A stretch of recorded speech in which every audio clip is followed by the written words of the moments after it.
Guten Morgen und herzlich willkommen zu einer neuen Podcast-Folge von mir. Alter, der Anfang, wie ich das gerade gesagt habe. Nein, also Freunde, ich bin ganz ehrlich mit euch, ich bin gerade wirklich aufgedreht. Ich weiß nicht, was los ist. Ich habe meine Tage, also wenn ich eine Spirale drin habe, das ist jetzt gerade voll persönliches Thema, egal. Auch wenn ich eine Spirale drin habe, ich habe meine Tage zwar nicht, aber mein Zyklus ist gleich da. Und von meinem Zyklus her hätte ich jetzt meine Tage. Und darum sind meine Gefühle gerade, dass ich alle 5 Minuten brüllen kann und alle 5 Minuten ab allem lachen kann. Und es ist crazy. aber jetzt ist gerade der Moment, wo ich am Lachen bin. Vielleicht wird es auch noch deep heute, wir wissen es noch nicht. Aber das kann ich auch mal vorgewarnt haben. Nein, es ist auch, ich muss ganz ehrlich sagen, mein Schlafrhythmus ist so am Arsch in letzter Zeit. Es ist so schlimm. Also wirklich, es ist jetzt 1:15. Ich habe morgen Schule, also Studium. Ich muss am 6:30 aufstehen. Das ist in ein paar Stunden. Und ich muss ja den Podcast jetzt erstens mal noch drehen. Das geht ja auch noch etwa eine halbe Stunde. Dann muss ich ihn noch schneiden. Das geht auch noch mal. Oh mein Gott, ich kann nicht darüber nachdenken. Dann muss ich den aufladen. Oh mein Gott. Also es wird entweder eine Freinacht oder ich verschiebe das Ganze gleich irgendwie auf morgen. Aber ich habe jetzt, seit ich im Studium war, jede Woche habe ich einen Tag später erst mit aufladen. Und das kann es nicht sein. Darum habe ich mir jetzt ganz fest als Ziel genommen, dass ich heute meinen Podcast aufnehme. Er ist zwar nicht pünktlich am 12 Uhr online gekommen, es ist echt ein Shame on me. Digga, ich weiss nicht, ich kann ja eigentlich so easy, weißt du, mal am Dienstag oder am Montag meine Podcast-Folge aufnehmen, aber nein, irgendwie bringe ich es nicht her. Aber es hat auch eigentlich ganz gute Gründe. Oh, das ist gerade eine gute Überleitung, weil ich habe heute News erfahren und ich habe eigentlich mega gehofft, dass ich jetzt ein bisschen mehr Bescheid bekomme, dass ich das in der nächsten Podcast-Folge erzählen kann, um so ein bisschen ein Update zu geben. Ich glaube, ihr werdet jetzt, ja, für die meine Podcast-Folge regelmäßig hören, die wissen jetzt vielleicht, was kommt. Oh mein Gott. Ja, vor allem jetzt gehe ich nicht Tag, Alter. Bin auch viel mehr emotional. Jetzt fange ich dann gleich an zu brüllen. Nein, Friends, der Can haben wir heute angerufen und wir haben finally unseren beschissenen Vertrag von unserer Wohnung. Oh Mann, oh Friends, oh, es ist so schön. Jetzt fange ich wirklich an. Nein, also jetzt ohne Witz, ich habe mich so gefreut und ich kann jetzt endlich mal darüber reden, weil es ist die ganze Zeit so ein Ding gewesen. Also ich habe in der vorletzten Podcast-Folge hat es gegeben in meiner Wohnung und ich habe mich voll gefreut und habe gedacht, ich hau jetzt mal straight raus, ich muss die Freude mit euch teilen. Und ja, dann sind wir nachher enttäuscht worden, haben eine Absage bekommen. Aber ich erzähle jetzt nicht alles nochmal, für die regelmäßig meine Podcast-Folge jetzt hören, die letzten 2, die haben das jetzt genug lang gehört.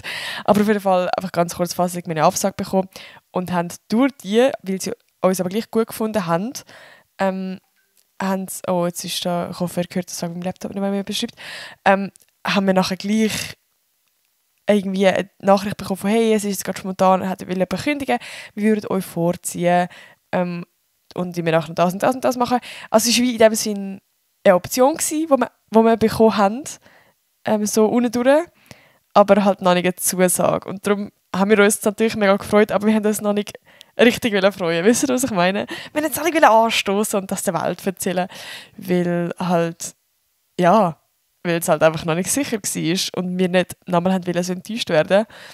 Und ja, darum kann ich euch jetzt endlich verkünden, wir haben einen Scheiß-Vertrag. Okay, wir haben ihn zwar noch nicht unterschrieben, aber jetzt liegt es quasi in unserer Hand, ob wir die Wohnung wollen oder nicht, wie von ihnen aus ist jetzt der Schritt gekommen.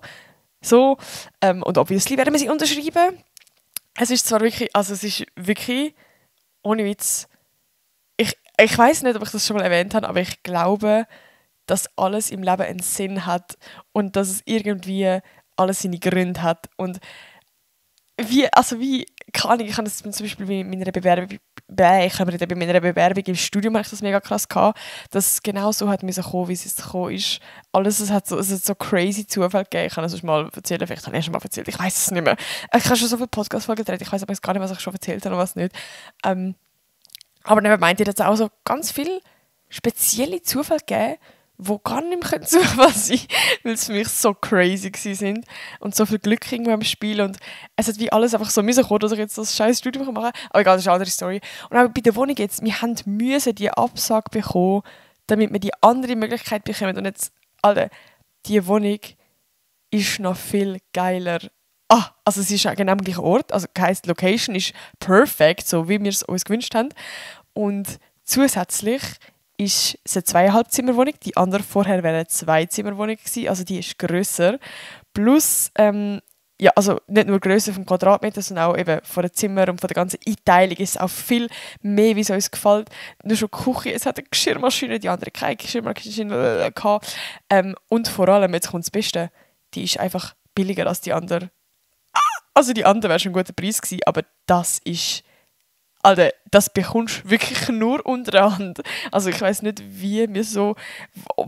was wir gemacht haben für das Karma, dass wir wirklich das Glück haben. Also ja, nein, es ist so crazy und ich freue mich wirklich so fest und ich freue mich so fest, zu euch endlich das erzählen und jetzt können sagen, ja, wir haben eine scheiß Wohnung in Zürich und wir haben es endlich geschafft und ich kann jetzt endlich das scheiß Live-Update-YouTube-Video machen, weil ich es seit Ewigkeiten machen und jetzt gleich nicht können machen, weil wir jetzt gleich die Absage von der Wohnung bekommen und ich kann eigentlich im YouTube-Video erzählen, dass ich eine scheiß Wohnung habe und jetzt kann ich es endlich machen. Also ja, die Frage ist jetzt, wann ich es genau mache, weil ich habe absolut keine Zeit. Ich weiß nicht, ich lebe momentan ohne Witz irgendwie gefühlt ohne Pause. Also keine Ahnung, wie mein Leben gerade meistern oder wenn ich es die nächsten 3 Jahre meistern werde. Aber aktuell komme ich von der Schule, also ich tue immer im Zug hin, ich habe eine Stunde, und im Zug zurück meistens arbeiten. Also arbeiten halt mit Social Media Zeug machen, entweder Sachen schneiden, Sachen planen, Konzepte schreiben für irgendwelche Brands etc. Einfach so Sachen. Über den Mittag. Oh, da muss ich euch noch ein Update geben. Das habe ich in meiner vorletzten Podcast-Folge gesagt, dass ich das vorhabe mit ein paar Leuten von meiner Klasse, dass wir bei den Mittag eine Viertelstunde gehen hustlen. Und wir ziehen es straight durch, immer noch. Und es ist so geil. Ohne Witz, ich empfehle das jedem. Sucht euch mit Leuten aus eurer Klasse so einfach entweder eine Lerngruppe, einfach eine Hustle-Gruppe. Ich finde Hustle-Gruppe dann besser. Und meistens ist es so über den Mittag, eben, dass man zuerst isst und so. Und dann gibt es dann so die Zeit, wo man in dem Sinne einfach abwartet. Klar kann man so ein bisschen haken oder so irgendetwas einfach warten. Aber man kann die Zeit auch mega gut nutzen. Und wir machen es jetzt immer so, wir haben gerade eine Bibliothek bei uns im Studium, dass wir zuerst essen gehen, so ungefähr, keine Ahnung, 20 Minuten, eine halbe Stunde. Und die restliche Zeit, das ist bei uns jetzt meistens so eben ungefähr eine halbe Stunde, gehen wir noch in die Bibliothek. Und ohne Witz, das ist so effizient, weil du denkst halt, du hast voll wenig Zeit und du möchtest in dieser wenig Zeit dann möglichst viel erreichen, dass du voll effizient schaffst. Also ich habe wirklich fast ein ganzes TikTok von der Rohschnitt fertig geschnitten und ich bin so voll weit gekommen und ich bin so proud auf mich gewesen. Und jetzt habe ich es, also ich bin dann eben nach der Schule, bin ich auch nochmal in die Bibliothek gegangen für 3 Stunden, wow, bis am 8. Und dann habe ich gerade das TikTok noch fertig gemacht und ich poste, weil Primetime ist 6. Egal, ich erzähle schon viel zu viel. Aber ja, auf jeden Fall sehr geil, wirklich richtig nice. Ja, das so zu dem Update. Und voll, das ist ja eigentlich alles, was ich euch so ein bisschen erzählen wollte. Es ist gerade so crazy, was jetzt abgeht. Und übrigens, die Wohnung. Also wir haben ja zuerst nicht gewusst, wie das jetzt genau wird sein. Ob wir jetzt erst in einem halben Jahr reingehen können, weil eben die Kündigung, die mündliche, ist jetzt so 2 Wochen her oder so, wenn überhaupt eine Woche. Wir können in 5 Tage rein. In fucking 5 Tagen. Ich komme nicht drauf klar. Am Montag wohnen wir dort rein. Ich weiß nicht mal, ob ich das mache. Also für die es nicht wissen, ich ziehe nicht komplett aus, sondern ich habe dann einfach wie 2 Zuhause, dass ich dort unter der Woche wohne, fürs Studium und alles obviously, und dann aber gleich noch mein Zeug da habe. Und weil ich einfach keine Eier habe, um jetzt schon komplett auszuziehen und ich habe gar keinen Bock jetzt. Also zum Beispiel der fette Schrank da in meinem Zimmer, den habe ich im Januar 2022 den frisch neu. Und das wäre miese Pain, um den abzuräumen, ohne jetzt gar keinen Bock. Nein, aber das sonst irgendwie... Ich könnte jetzt noch nicht ausziehen. Ich bin 22, ja, zwar in meinem Alter mache ich das schon viel, aber ich könnte noch nicht, okay, ich fühle mich noch wie 18, frisch 18. Und das sonst irgendwie, ich finde es gerade einfach eine gute Option. Also so stelle ich es mir irgendwie am besten vor, zum wirklich ausziehen, dass man zuerst halb auszieht und dann irgendwann sich den ganzen Schritt wagt, irgendwie, als jetzt einfach von 0 auf 100 so komplett ausziehen. Ich glaube, ich könnte das nicht. Ich könnte das mental wirklich nicht. Ich habe das Gefühl, auf Social Media wirst du so ein bisschen verurteilt, wenn du das machst. So, dann zieh doch ganz aus. Bro, scheißegal, Alter, ich mache mein Ding. Juckt mir nicht, was ihr da raus denkt. So fühlt es sich für mich am richtigsten an. Am besten an. Und wenn ihr das auch so machen wollt, dann macht es. Weil für mich passt es wirklich so perfekt. Ich fühle mich sehr wohl damit. Und ich freue mich jetzt. Ziehe ich einfach durch den Chat zusammen. What the fuck? Ja, also wirklich crazy. Und ich könnte jetzt auch noch eine halbe Stunde über das labern, weil ich einfach glücklich bin, dass wir jetzt endlich diese Wohnung haben. Und es ist wirklich eine super Wohnung. Also ohne Witz, eigentlich genauso, wie ich es mir gewünscht habe. Weil die andere Wohnung, haben wir ja in einer Podcast-Folge noch so ein bisschen geredet, also die Podcast-Folge mit dem Can und mir zusammen, dass wir sie so ein bisschen wack finden, aber dass wir sie gleich wieder nehmen. Und wir nachher genau die haben wir ja zuerst bekommen. Und die wir jetzt bekommen, die finden wir actually gut. Die finden wir wirklich perfekt. Also die hätten wir, auch wenn wir uns normal beworben hätten, sozusagen, hätten wir die beste, glaube ich, gefunden. Also es ist wirklich, oh mein Gott, also es ist wirklich einfach 10 von 10 unser Glück, das wir jetzt gerade haben. Voll. Aber das ist eigentlich gar nicht das Thema von dem Podcast. Ich rede schon seit 12 Minuten da über meine Wohnungssituation und über mein Lebensupdate. Aber viel schreiben wir, dass ihr das cool findet, wenn ich so ein bisschen Lebensupdate mache. Von dem her, ich hoffe, euch hat es gefallen. Eigentlich ist es ein ganz anderes Thema dieser Podcast-Folge, weil ich überlege mir eigentlich in jeder Podcast-Folge so ein bisschen ein Grundthema, wo man so ein bisschen darüber tagen könnte, weil ich das selber mega nice finde und dann so ein bisschen einen roten Faden habe. Jetzt haben wir zwar bis jetzt absolut keinen roten Faden, aber scheißegal. Und einfach, weil ich merke dann irgendwie selber, dass ich irgendwie dann auch noch so ein bisschen was über mich lerne, wenn ich mir über gewisse Themen so ein bisschen Gedanken mache. Und ich finde das selber manchmal auch noch nice. Und wir haben jetzt, also ich habe jetzt heute 2 Themen gehabt, wo ich nicht genau gewusst habe, was ich jetzt nicer finde. Und ich habe dann euch gefragt. Und es war zwischen Thema Freundschaft und Thema schlechte Noten gewesen. Und so dumm, Alter, ich habe eine Story gemacht und anstatt dass ich so einen Abstimmungssticker rein da habe, habe ich so einen Fragesticker rein da. Das heisst, sie haben einfach reinschreiben, was sie wollen. Und ich habe vorher gerade, ich weiß nicht wie lange, okay, jetzt nicht übertrieben, aber so eine Viertelstunde lang oder weiß auch nicht, habe ich einfach alle Dings von erzählt und nebenan so Strichchen gemacht und haben dann irgendwann aufgehört, weil es obviously war, dass Freundschaft gewonnen hat. Aber es haben auch mega viel geschrieben, dass sie unbedingt das Thema wollen, also eine Podcast-Folge zum Thema schlechte Noten, weil sie das gerade mega beschäftigt. Darum eventuell wird das die nächste Folge sein. Ich will noch nicht versprechen, aber ich finde das auch ein spannendes Thema, weil ich selber auch immer ein Mensch war, der nie extrem gute Noten hatte und darum eigentlich sehr gut aus dieser Perspektive kann reden kann. Ich weiss nicht, ob ich euch die absoluten crazy Tipps geben kann, wie man jetzt gute Noten macht, aber ich glaube, ich kann euch auf der einen Seite Verständnis geben, meine Ansicht, meine Meinung zu dem ganzen Thema, also so ein bisschen schulsystemmäßig und auch, wie man mental das Ganze umgehen kann, sozusagen, wie man mit dem umgehen kann. Und ja, in dem Sinne, wie ich das Ganze gehandelt habe und so. Ich meine, ich habe eigentlich meine Matur irgendwie geschafft. Also es ist nicht so, dass ich komplett versagt habe mit meinen Noten. Aber ja, eben wie gesagt, sehr viele haben sich das Thema Freundschaft gewünscht. Und ich habe mir voll so ein bisschen überlegt, was ich zu dem ganzen Thema will sagen, weil es ist eigentlich so ein breites Thema. Also was habe ich da aufgeschrieben? Ich habe zuerst so ein Mindmap so ein bisschen gemacht, wieder mit meinem guten alten Blog. Also zum einen Freundschaft beenden, eben so toxische Freundschaft oder Streit in der Freundschaft oder wie man Freunde findet. Also es gibt so viele Sachen, oder ich habe voll nicht gewusst, was ich jetzt da ansprechen soll. Aber ich habe ja schon mal eine Podcast-Folge über das Thema gemacht, Freundschaft beenden und so ein bisschen toxische Freundschaft und so. Also das Thema habe ich eigentlich beides schon mal so ein bisschen angesprochen. Und darum habe ich gedacht, ich mache heute so ein bisschen ein Thema über Freundschaft. Wie soll ich das nennen? Ich habe gar keinen Oberbegriff. Aber ja, ich glaube, ich kann, wenn man wirklich jede Folge von meinem Podcast gelost hat, dann habe ich sicher auch schon mal über das geredet. Deswegen, ich weiss eben wirklich nicht mehr, welches Thema ich schon besprochen habe und welches nicht. Das ist richtig schlimm. Seit dem März mache ich den Podcast und irgendwie, wenn es schon so lange her ist, dann weiss ich schon gar nicht mehr, ob ich mit euch das besprochen habe oder ob ich mit Friends mal darüber geredet habe, ob ich in einem Livestream mal darüber geredet habe. Ich weiss es nicht. Aber ich gehe jetzt mal davon aus, dass ihr vielleicht die allererste Podcast-Folge gar nicht unbedingt gelost habt oder vielleicht auch selber nicht mehr wisst, was ich dort so genau gesagt habe. Und darum ist eigentlich auch voll okay. Und wenn ihr es zweimal hört, ist ja vielleicht auch gut. Aber ich glaube, nein. Ich weiß nicht, ob ich mega über das geredet habe.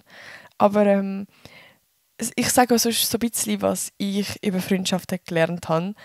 Und es gibt wie so einen grossen Punkt, ich glaube, ich habe den mal so kurz erwähnt, und ich dachte, ich kann mal so ein bisschen genauer erläutern. Und zwar, wenn ich so live bin, dann fragen so Leute, ich nehme jetzt mal an, es sind so ein bisschen jüngere Leute, aber ich will jetzt nicht da Vorurteile haben, sage ich mal. Aber ich habe früher das auch viel mehr so gesehen. Und das ist auch der Punkt, warum ich daraus gelernt habe. Und zwar, wie mir mega oft so die Frage stellt im Livestream, hast du eine BFF oder wer ist deine BFF oder irgendwie so. Und ich habe das Gefühl, früher war das voll das Thema gewesen. dass man so eine BFF muss haben, also Best Friend Forever, so eine Bestie, Bae. Okay, nein, das sagt niemand mehr. Egal. Einfach so jemand als eine beste Kollegin oder ein bester Kollege. Und die Person ist dann auch auf dem ersten Platz immer. Und irgendwie muss ich sagen, früher war das so voll normal gewesen. Eben, dann hat es nur das gegeben. Und ich habe mir auch immer mega den Druck gemacht von, aber ich habe gar keine beste Kollegin und alle haben irgendwie immer so beste Kollegin, so beste Kollegin, wo man auch so, keine Ahnung, Best Friends Forever im Status, also früher, ich weiß nicht, ich bin 2001 Girl und bei uns ist das so das Ding gewesen, dass man dann so den Anfangsbuchstaben in Status da hat, also WhatsApp-Status, einfach so random Shit und dann so, für die auch in meinem Alter sind, wissen dann, wo man auf Insta so die Bilder gemacht hat, ich weiß nicht mehr, wie man sagt, aber also, nein, so Tumblr-Bilder und dann bist du so zusammen, das zweite, bist so auf dem Feld gestanden und dann hast du so mit der Hand so das Forever-Zeichen gemacht, also hast du so beide Hand gekippt und dann so rauf. Ich hoffe, die es noch wissen, die wissen, was ich meine. Das habe ich auch damals gemacht, das war richtig cool gewesen. Aber egal, auf jeden Fall, das meine ich so. Und ich hatte irgendwie nie so eine beste Kollegin gehabt. Meine erste beste Kollegin war so im Gimmi, würde ich sagen. Und vorher waren es immer so ein bisschen Leute, die, ja, wie soll ich sagen, ich nenne es jetzt mal Arbeitskollegin schulmäßig. Also so eine Bezugsperson in der Klasse gehabt, wo man eben alle Arbeiten zusammen gemacht hat und weiß auch nicht, in der Pause zusammen gechillt hat, aber man hat jetzt nicht unbedingt mega viel privat gemacht. So jemanden hatte ich dann von der Schule. Aber so eine richtig beste Kollegin habe ich irgendwie nie wirklich gehabt. Klar, ich hatte auch beste Friends gehabt, wo ich aber im Nachhinein will sagen, das sind toxische Menschen gewesen, die mir eigentlich nicht wirklich gut haben und wo im Nachhinein für mich auch nicht richtige Best Friends sind oder wirklich gute, wo ich als gute Freunde kann betiteln so. Ja, darum habe ich irgendwie auch mega viel daraus gelernt. Weil ich würde sagen, heutzutage habe ich keine beste Kollegin mehr.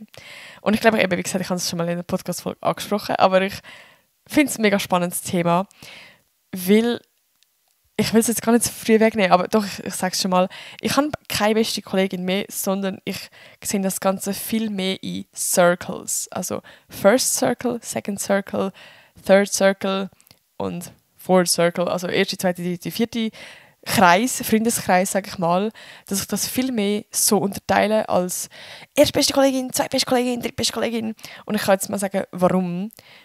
Und zwar, wenn ich jemanden als meine beste Kollegin betitle, dann habe ich so viel mehr Erwartungen. Und das bei mir auch, dass es dann schwieriger war, also dass ich das Gefühl hatte, dass ich gar nicht zwei beste Kolleginnen haben, sondern dass dann wenn ich dann mit jemand anderem gut habe, dass ich dann irgendwie ein schlechtes Gewissen hatte, wenn ich so das Gefühl hatte, so, aber die andere ist ja meine beste Kollegin, ich kann jetzt nicht einfach mit der kann es jetzt nicht mit der gleich gut haben oder irgendwie so. Und es hat in mir einfach so ein bisschen immer einen Druck gegeben. Und eben auch das Ding von, wenn du nicht die beste Kollegin hast und andere schon, dass du dann auch eine musst haben und sonst I don't know. Also für mich ist das irgendwie viel stressiger, der Gedanke, eine beste Kollegin zu haben, als das so in Circles zu sehen. Und ich kann jetzt mal sagen, es ist sogar, meine Kollegin ist am Psychologie studieren und sie hat das auch in ihren Unterlagen gehabt. Wir haben vorher immer von diesen Circles geredet und sie nachher voll überrascht gewesen, dass das sogar wirklich so ein psychologisches Ding ist, irgendwie, dass gar nicht wir das erfunden haben. Wow. Dass ich das voll crazy gefunden habe. Eben, und zwar ist das so in 4 Circles unterteilt. Ich habe jetzt mal das aufgeschrieben, wie ich das Ganze so unterteilt habe. Und ich glaube, so ist es eben auch wirklich psychologisch her gesehen, unterteilt. Und zwar im First Circle sind wirklich so die engen Leute. Das sind vielleicht so 1 bis, ich sage jetzt mal maximal 5 Leute. Also meistens sind es so ungefähr 2 bis 3 Leute oder so, wo du wirklich richtig eng bist. Du hast dein vollste Vertrauen, du kannst komplett dich selber sein, du kannst denen wirklich eben, wie gesagt, alles anvertrauen. Das sind eigentlich einfach deine Bezugspersonen. Wenn dir etwas crazy im Leben passiert, das sind die Personen, die das erste Update ist. Die wissen alles über dich. Du hast mega oft auch mit denen Kontakt und so. Also das sind einfach die engsten Personen halt im First Circle. Der zweite Circle, das sind Leute, eben, mit denen hast du gemeinsame Interessen. Du bist mit denen auch verbunden, kannst denen auch Sachen anvertrauen, aber du bist nicht so mega close mit denen wie jetzt im First Circle. Also du hast vielleicht ein bisschen weniger Kontakt mit denen, du hast jetzt nicht gerade ja, immer alles direkt updaten, aber wenn man sich sieht, dann redet man wieder mal und dann tut man auch so ein bisschen updaten, aber dann redest du ja nicht über jedes kleinste Detail, wo du jeden Tag dich, also es gibt ja so die Alltagsprobleme und die Alltagsstruggles, wo du vielleicht gerade jemandem musst erzählen und loswerden, und das sind die Leute vom First Circle. Und dann gibt es die Leute vom Second Circle, wo wenn du sie gerade siehst, dann redest du drüber, aber du gehst jetzt nicht sonst immer zu ihnen. Weißt du, was ich meine? So. Also du tust wie nicht 100% von deinem ganzen Leben mit denen teilen. Aber eben, wenn du sie siehst, dann hast du es mega gut mit ihnen und auch das Vertrauen ist in dem Sinne schon auch da. Dann der dritte Circle, das sind für mich Leute, wo du einfach hauptsächlich gemeinsame Interessen hast. Also das kann auch Schule sein, dass du gemeinsam mit denen in die Schule gehst und du hast es lustig mit denen. Das sind vielleicht auch Leute, mit denen wo du in den Ausgang gehst oder ja, was auch gut hast, du kannst auch gute Gespräche mit denen haben, aber die sind jetzt nicht wirklich close und du bist nicht auf einer tiefen Ebene mit denen. Voll. Genau. Und die vierte Ebene, das sind hauptsächlich, ich sage jetzt mal, Bekanntschaften.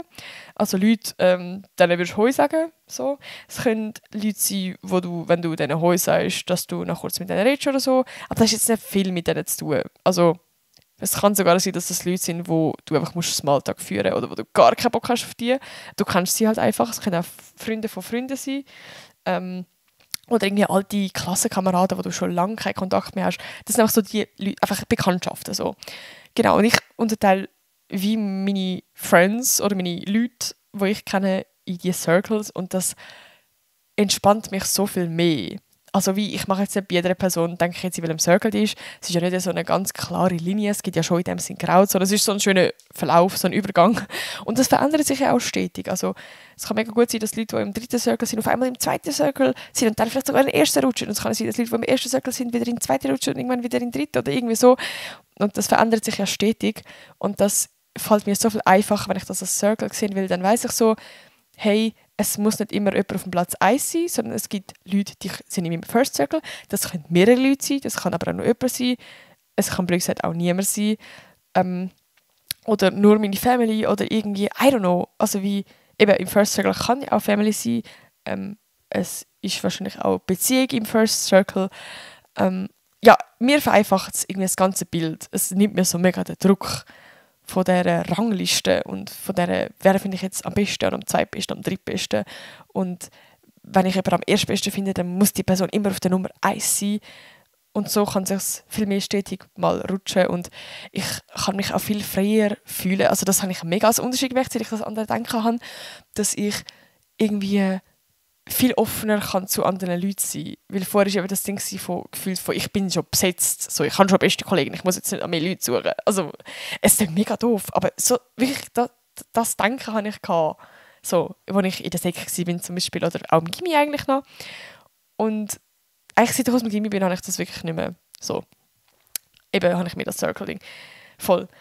Und eben dann kann ich auch viel einfacher Leute kennenlernen, weil ich bin einfach offen. Ich kann es einfach gut mit denen haben. Ich überlege mir gar nicht, in welchem Circle ist jetzt die oder auf welchem Platz, in welcher Rangliste ist jetzt die, sondern das verändert sich einfach stetig. So, das kann eine Person sein, mit der kannst du es jetzt ultra gut haben und kannst dich ja auch voll nähern mit dieser Person und die kann in deinen First Circle rutschen, dass du, dass es wie einen Abschnitt in deinem Leben gibt, wo das eine von deinen vertrautesten Personen ist. Und es kann sein, dass du dich dann irgendwann wieder von ihr so ein bisschen entfernst, weil das einfach der Lauf vom Leben ist. Aber das ist auch nicht schlimm. Und das heisst auch nicht, dass ihr jetzt irgendwie einen Streit gehabt oder dass irgendetwas zwischen euch ist, sondern das kann einfach mal sein, dass man dann irgendwann wieder wenig Kontakt hat. Aber es kann sein, dass ihr dann wieder in den First Circle rutscht, weil ihr wieder irgendwann mehr Kontakt habt und so. Also es ist wie ein stetiger Verlauf. Ich wiederhole mich gerade die ganze Zeit wieder, aber ich glaube, ich habe den Punkt so ein bisschen verstanden. Ja. Und ich habe jetzt mega random noch eine Liste gemacht. Also ein bisschen eine Checkliste, was ich finde, sind gute Freundschaften und was nicht. Weil mega viele stellen mir immer so ein bisschen Fragen, haben sie auch so im Fragesticker gefragt, so, was sind gute Freunde oder also irgendwie so nachher, hey, ich habe da eine Kollegin und ich weiß nicht ganz, ob es mir gut tut und ob ich sie aus meinem Leben schiesse oder nicht. Aber keine Ahnung, ich brauche sie auch, weil sie ist auch in der Schule mit mir und ich bin abhängig von ihr und alles. Und das kann ich voll verstehen. Und ich habe gedacht, vielleicht hilft es euch, so ein bisschen eine Checkliste zu haben ob die Person einem gut tut oder ob ihr die vielleicht lieber aus eurem Leben schiessen. Vielleicht ist es aber auch eine Checkliste, um zu sehen, ob ihr selber eine gute Freundin oder ein guter Freund für eure Friends sind. Weil ich finde es auch wichtig, dass man über sich selber reflektiert und dass man auch selber einfach mal abcheckt, ey, tue ich anderen Menschen gut oder kann ich noch an mir arbeiten. Finde ich auch mega wichtig. Voll. Vielleicht könnt ihr ja jetzt gerade an irgendeine Person denken und mit mir zusammen die Fragen beantworten. Und es sind eben 10 Punkte, wo ich so ein bisschen aufgeschrieben habe, was ich für mich persönlich jetzt, wo ich würde sagen, dass ab dann ist ein guter Friend. Als erstes, also würde ich sagen, vom First Circle, so die 10 Punkte muss für mich jemand erreicht haben oder machen, um im First Circle zu sein, so ein bisschen. Oder zum wirklich eng mit mir sein, dass ich sie zu meinem First Circle kann zählen. Als erstes haben wir, ich sage jetzt übrigens immer Kollegin, weil es ist mir jetzt anstrengend, Kollegin sagen. Darum, falls ihr jetzt gerade eine männliche Person oder sonst irgendwie euch vorstellt, I'm sorry, ich hoffe, es ist jetzt nicht allzu kompliziert. Ja, also erstens mal, kannst du deiner Kollegin vertrauen? Ich finde, Vertrauen ist das absolut Wichtigste in einer Freundschaft, natürlich auch sonst in einer Beziehung, allgemein, aber vor allem in einer Freundschaft. Und das ist irgendwie so einfach gesagt, Vertrauen. Was bedeutet eigentlich Vertrauen? Für mich ist Vertrauen, dass du 100% kannst dich selber sein. Du musst dich vor nichts schämen. Du musst keine Angst haben, um irgendwie verurteilt werden, judged werden. Also das sind eine Person, du kannst dir alles anvertrauen. So, die würde niemals dich judgen. Also blöd gesagt, du kannst deine Fetische sagen, die du in deinem Sexleben hast. Du kannst sagen, I don't know, wenn du einen Crush hast, der jetzt nicht dem Ideal von der Gesellschaft entspricht. Ich weiß es nicht, ich habe voll die random Beispiele, aber wenn du das dieser Person anvertraust, dass sie dich niemals judgen wird. So, voll. Das ist so ein Punkt, wo ich sehr wichtig bin. Und eben, dass du 100% kannst dich selber sein, dass du nicht das Gefühl hast, du musst dich irgendwie verstellen oder irgendwie so.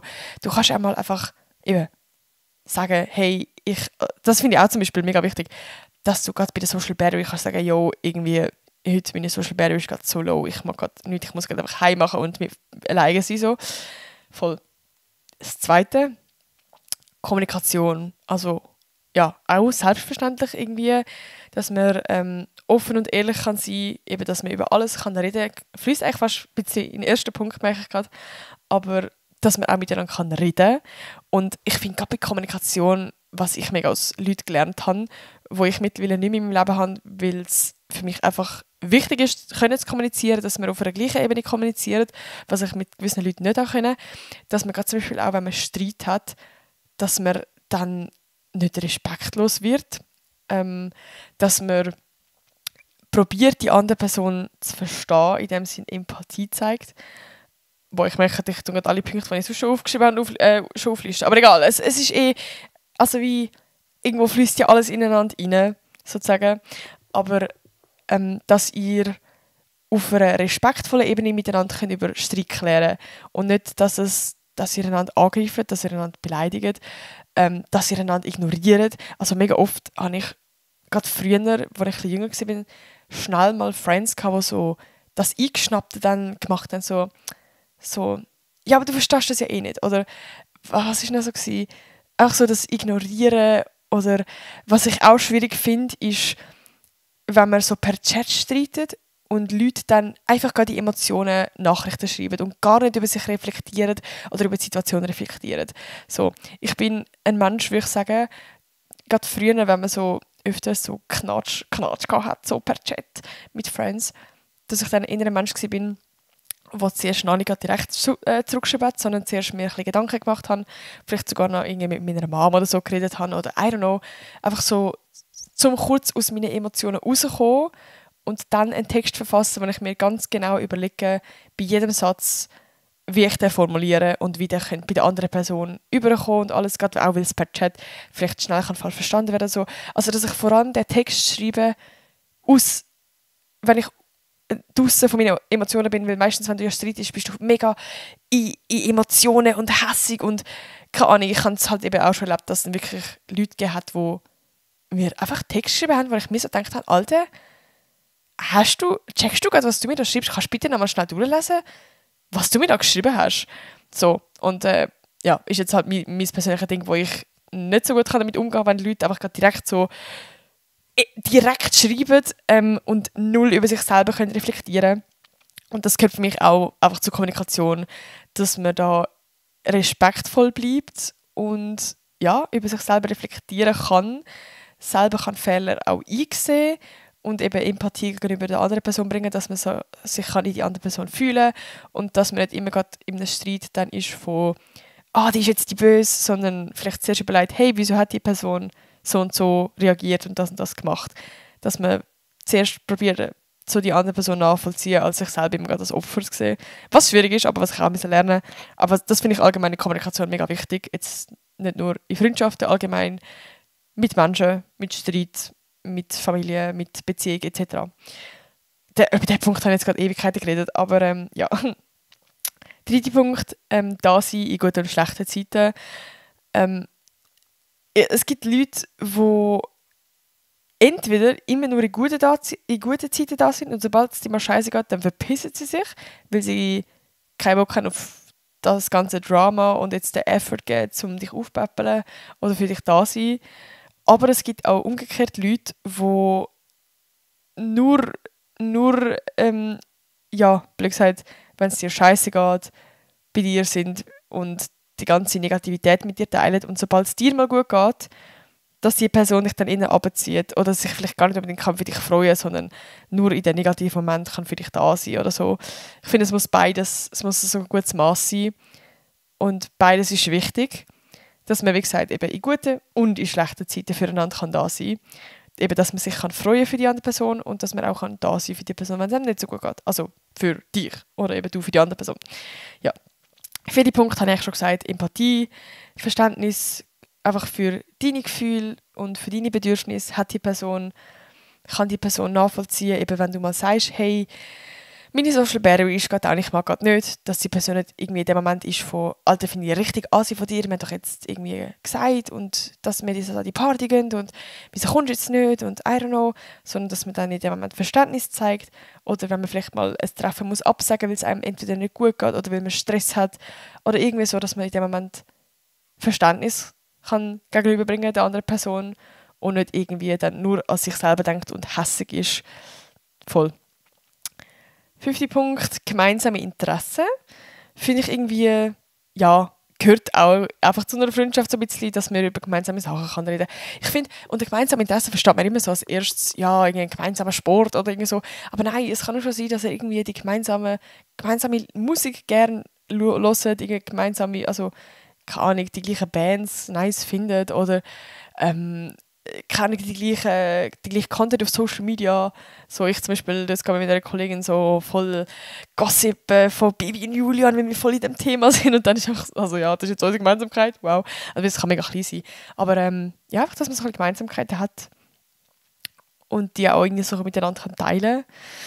Ja, 6. Punkt habe ich auch schon gesagt, Respekt. Eben, sowohl in Kommunikation als auch allgemein, dass man Grenzen respektiert. Und ein grosser Punkt bei Respekt, den ich sehr oft bei Leuten erlebt habe, die mich richtig angefuckt hat, ist, wenn man, wie soll ich das sagen, wenn man nicht auf Augenhöhe ist. Heisst, wenn die Person sich mehr leisten kann als du. Also wenn die Person das macht, dann weiß sie ganz genau, dass ich niemals würde jetzt hässig sein auf die Person oder so hässig, dass es Konsequenzen haben oder dass ich wirklich irgendwie das mega ansprechen und jetzt mega hässig bin auf die Person, sondern ich bin ein Mensch, der grundsätzlich sehr gerne den Frieden hat und nicht irgendwie einen Streit oder so und wenn es mal etwas gibt, was eine Person dann macht, dann bin ich sehr schnell, würde ich sagen, wenn ich schnell vergebe und das ist halt oft auch schon ausgenutzt worden und es hat mich früher mega oft gestresst, wenn es dann aber umgekehrt ist, also blöd gesagt, ich habe gewusst, wenn ich das machen würde, was die Person jetzt gerade bei mir gemacht hat, die Person würde sich verpissen. Die wäre so hässlich auf mich, die würde nie mehr mit mir reden. Und das Unfaire, dass sie mich so behandeln kann und wenn ich so machen dann werde ich weg. Also wie auch das nicht auf Augenhöhe. Das finde ich mega wichtig in einer Freundschaft, dass man eben auf Augenhöhe ist und dass man einfach den gegenseitigen Respekt hat. Also ja, Voll. Konflikt lösen. Boah, ich merke, ich wiederhole mich voll. Ich habe mir in dem Fall gar nicht so genau Gedanken gemacht, wie ich das gedacht habe. Aber eben, dass man Konflikt lösen kann, dass beide konfliktlösensorientiert sind und nicht eine Freundschaft, die die ganze Zeit nach Beef sucht und ich weiß nicht. Ja, das ist jetzt bei mir auch sehr wichtig. Ich habe es nicht gerne. Ich finde es so wichtig, dass wenn etwas im Raum steht, dass man darüber redet, dass man an sich schafft, dass man eine Lösung findet und dass man das vor allem aus der Welt schafft und dass man, dass nicht irgendjemand da ist, der die ganze Zeit Streit sucht und, weiß auch nicht. Voll. Zusammen lachen, Spass haben, ist der 8. Punkt. Voll selbsterklärend eigentlich, dass man es zusammen lustig haben kann und dass man in dem Sinne ähnlichen Humor hat. Ja, eben, so ein bisschen das. 9. Punkt, Loyalität und helfen. Also unter Loyalität, ich habe zuerst so ein bisschen den Unterschied gesucht zwischen Vertrauen und Loyalität und ich habe so ein bisschen einen Unterschied gefunden. Ich finde, Vertrauen ist mehr so, dass, eben, dass man sich wohlfühlen kann, dass man nicht verurteilt wird und Loyalität ist für mich so eben, dass auch in schlechten Zeiten da sein, im Sinne von, dass die Person spürt, also weißt, dass man wie loyal gegenüber der Person ist und vielleicht dann in dem Moment an die Person mehr denkt als sich selber. Das soll logischerweise nicht etwas sein, das für eine längere Zeit ist oder dauernd oder immer wieder. Du sollst nicht Therapeutin sein oder der Therapeut von deinem Kollegin, sondern es geht darum, dass man, wenn die andere Person wirklich Hilfe braucht, dass man füreinander da ist, dass man vielleicht auch gewisse Sachen kurz einfach stehen lässt, einem hilft, einem unterstützt, ja, eben mental, als auch vielleicht, indem man etwas leistet. Ich weiss doch nicht, wenn man irgendwie, I don't know, ich mache jetzt ein mega simples Beispiel, wenn man in der Nacht irgendwo nicht mehr heimkommt und man ist dann wach und dann der zu lieb, holt man sich dann mit dem Auto ab. Oder I don't know, einfach so Shit halt. So einfach, ja, füreinander da sein. Und der letzte Punkt ist, sich Zeit füreinander nehmen. Mega simpel, aber auch ein wichtiger Punkt, dass man sich Zeit füreinander nimmt. Abmacht. Es ist auch voll okay in einer Freundschaft, dass man, wenn man sich nicht so oft sieht oder eben wenn es auch Phasen gibt, wo man wieder mega Kontakt hat, das ist ja voll easy. Aber dass man sich gleich die Zeit nimmt und irgendwo schlussendlich haben wir alle unseren Alltag, wo wir irgendwo gestresst sind und viel zu tun hat, aber irgendwo ist ja auch so ein bisschen eine Priorität setzen. Vielleicht kann man auch Sachen vernetzen. Ich zum Beispiel habe jetzt das Ganze mit einer mega guten Kollegin von mir vernetzt, dass wir immer hustlen gehen. Also wir gehen immer in die Bibliothek zusammen, wie zum Beispiel heute.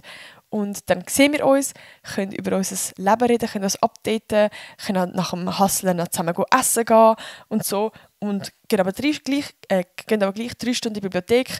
Sie lernen, ich tue mein Social Media Zeug machen. Und das finde ich eine mega gute Kombination. Also ich kann nicht mehr reden, es ist spät. I'm sorry. Dass man sich füreinander Zeit nimmt und gleich irgendwie sein Zeug macht. Aber eben auch sonst einfach mal sich Zeit nimmt, mal zusammen wieder etwas macht, mal einfach telefoniert, füreinander da ist. Und gerade wenn die andere Person einen braucht, dass man dann halt die Priorität darauf setzt, auf die andere Person. Ja, also natürlich, ist jetzt einfach gesagt, kommt natürlich immer noch darauf an, aber genau, dass einfach die andere Person einem wichtig ist. Ja, das wären so meine Punkte. Ich hoffe, dass euch, ich weiß gar nicht, wie lange die Podcast-Folge jetzt gegangen ist, mein Laptop ist abgeschaltet. Es ist jetzt ein 2, ich muss einfach langsam pennen. Ich hoffe, die Podcast-Folge ist nicht allzu random gewesen oder hat sich jetzt zu fest wiederholt. Das ist jetzt irgendwie das gewesen. Ich habe vor allem das mit den Circles, ist halt für mich ein spezielles Thema, weil ich einfach, das so eine mega krasse persönliche Lehre oder so ein Schritt für mich war, wo sich so ein bisschen verändert hat im Leben, so eine Denkensweise, wo ich einfach was sich für mich positiv verändert hat. Und vielleicht hat es ja auch Leute da draussen, wo es auch geholfen hat, wenn ihr so ein bisschen das BFF-Ding und beste Kollegin und 2 beste Kollegen, dass so ein bisschen mehr ein Druck ist. Ja, vielleicht hat euch das ja so ein bisschen geholfen. Und ich kann mir ja gerne mal auf Insta schreiben, was so im Meinung zum Ganzen ist. Ich freue mich immer ab Nachrichten, ohne Witz. Ich finde das so geil. Es schreiben mir so oft Leute so über meine Podcast-Folge und ich freue mich im Fall so fest, weil der Scheiß ist, bei Podcasts auf Spotify. Ich freue mich natürlich auch immer auf jede Nachricht. Aber ich kann da nicht antworten, das ist mega mühsam. Also ich kann die Nachricht einfach veröffentlichen, aber ich kann nicht mal ein Like geben. Aber für all die etwas schreiben, ich freue mich mega über jede einzelne Nachricht, auch wenn nur steht, super, ohne irgendein Emoji. Aber ich freue mich auch mega über das. Ich freue mich wirklich über alles. Ich tue mega oft immer so das aktualisieren und immer etwas Neues ist so, Darum, ich sehe euch und ich bin auch mega, mega dankbar für all die Kommentare, auch wenn ich leider auch auf Spotify nicht kann antworten, aber ich tue es immer veröffentlichen. Ausser, es hat jetzt gerade bei der letzten Podcast-Folge jemand geschrieben, super, kannst du mir auf WhatsApp schreiben, dann auch so seine Nummer geleakt. Darum, ich habe gedacht, das soll ich jetzt vielleicht nicht veröffentlichen, aber sonst tue ich gefühlt alles veröffentlichen. Aber wie gesagt, ich kann mir auch gerne auf Insta schreiben, vielleicht was eure Meinung ist oder so. Oder wenn ihr wollt, dass ich über das Thema mal rede oder so. Vielleicht habt ihr jetzt ja beim Thema Freundschaft etwas komplett anderes erwartet. Dann könnt ihr mir das auch gerne schreiben. Vielleicht kann ich dann zu dem Thema mal eine Podcast-Folge machen. Aber genau, das wären so meine Gedanken zum Thema Freundschaft gewesen. Ich hoffe, euch hat es gefallen. Und ich sehe jetzt langsam echt pennen alle.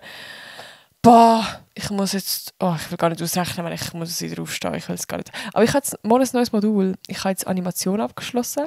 Also von meinem Studium. Das war mein erstes Modul. Und morgen kommt ein neues Modul. Und zwar Foto und Audio. Und ich freue mich mega auf das. Vielleicht lerne ich dann gerade bei Audio, wenn ich crazy Podcast machen kann. Also vielleicht ist der Ton nach dem Modul insane. Also freut euch. Nein, vielleicht habe ich ja noch nichts Thema Podcast. Und einfach nur Audio. Ich weiß es nicht. Aber ich labere schon viel zu viel. Ich soll jetzt pennen. Ich wünsche eine gute Nacht oder guten Morgen, je nachdem, was ihr macht. Und ganz viele Küsse. Tschüssi!